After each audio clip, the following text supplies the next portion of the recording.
KUNC and the NPR network, this is In The NoCo. I'm Erin O'Toole. More people in Colorado are turning their backyards into coops and runs for chickens. According to the Denver Post, people are finding satisfaction in raising their own broods, especially as egg prices remain high. Paul Fleischer leads an introductory class to backyard chicken keeping at his urban farm called Fleischer Family Farm in Lakewood. They address everything from how to build your own coops to how to keep your birds healthy. And he says fall is a great time to start planning for your spring brood. He joined me to talk through some of the basics and told me that he and his wife started their farming career with a few of their own backyard chickens. I make the joke that chickens are the gateway drug to urban farming because they kind of led us in that way. And eventually it has grown to what it is now. We're at about a 2-acre mixed organic vegetable farm. Wow. You started off with 4 chickens. I'm curious, did you give them names? Yeah, that's a joke that my wife and I always bring up, that we don't name our birds anymore because the first 4 birds that we had, we named after my 2 grandmothers and her 2 grandmothers. And Yeah. then when they got old and we needed to discharge the birds, it was kind of hard to let go of Beatrice. Oh, yeah, I can imagine. Let's get right to a few things people need to know before starting their own brood. Let's talk first about the chicken coop. What are the must-haves for any coop? The coop is kind of the place where they lay their eggs and where they sleep at night. And the number one priority for any coop is just to make sure that it's completely predator-proof. Here in Colorado, we have a number of different predators that could go after your poultry. Where I am in the Front Range, the number one predator is the raccoon. Oh. And the raccoon can be pretty devious with those opposable thumbs, and it can get into a lot of different places that you thought a predator could never get into. And the worst part is that the chickens kind of go into a comatose state when they sleep at night. So even if a raccoon were to get in there, it could easily pick off your entire flock in one evening without them trying to escape. So Oh, good grief. a coop should definitely be very predator and weather-proof, but it should also have space for them to lay their eggs, so nest boxes. It should have some nice bedding at the bottom. We prefer to use straw. Okay. And then it should have roost bars where the birds can sleep. They like to kind of roost up higher. It's a safety thing for them. And I have to say, I didn't realize raccoons were such a hazard to backyard chickens in cities. How do you make a raccoon-proof roost? Yeah, so I just kind of always make the joke in our class that you should think that your coop needs to be locked down like Fort Knox at night. Almost all of our predators are nocturnal. So we have tried a number of different doors and things like that to keep our birds safe. And we've actually transitioned recently to a solar-powered steel door on a timer. Wow. So as soon as the sun goes down, the door closes and it completely encases their coop so nothing can get in unless you have a key to the man door that allows you to access the eggs and things. So You weren't joking about the Fort Knox analogy there. yeah, it's real. Those critters are pretty smart. What's a good number of chickens to get started with?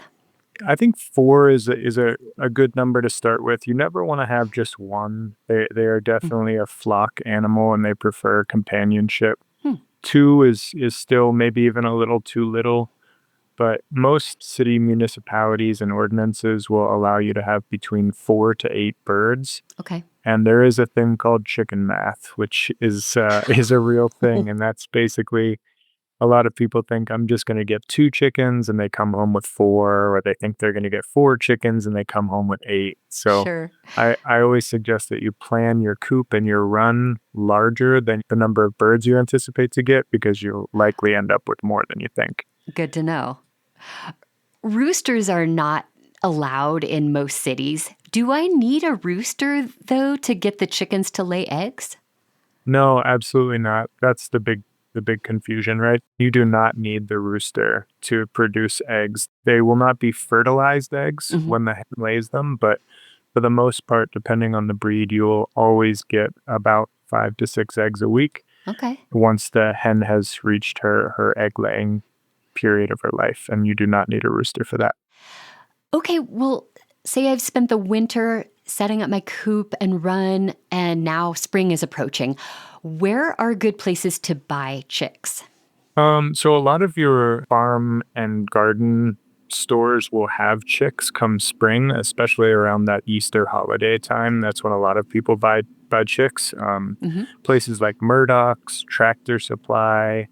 There are many hatcheries online that you can purchase from if you're looking for chicks, and that allows you to get a greater range of species. A lot of times, these Tractor Supplies and Murdoch's places will only have 2 or 3 species available, but if you go online, you can actually have the birds shipped to you in the mail, Oh, and in that case, you can get the whole gamut of species.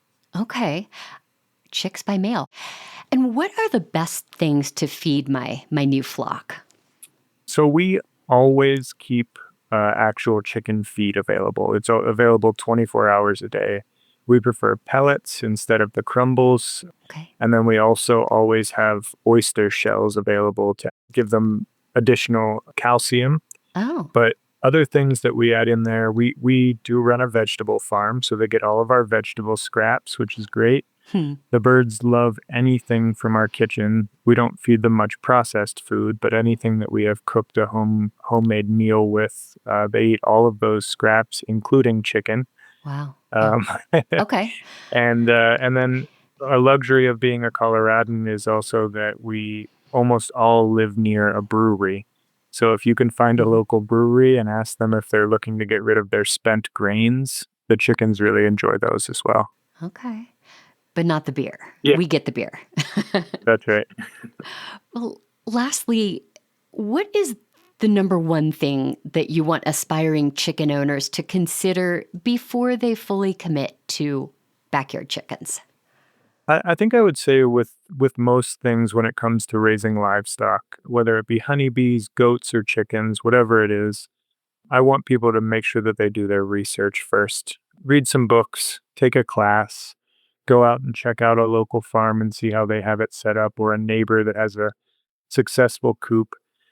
And really, that's why I think this is such a good time to start thinking about chickens, because it gives you the opportunity to really start your planning and your research right now and continue that over the cold months ahead before you have time to buy your chicks in the spring. Hopefully, by that time, you've learned a lot and built the infrastructure to keep your birds, and that way you can keep them happy, healthy, and safe.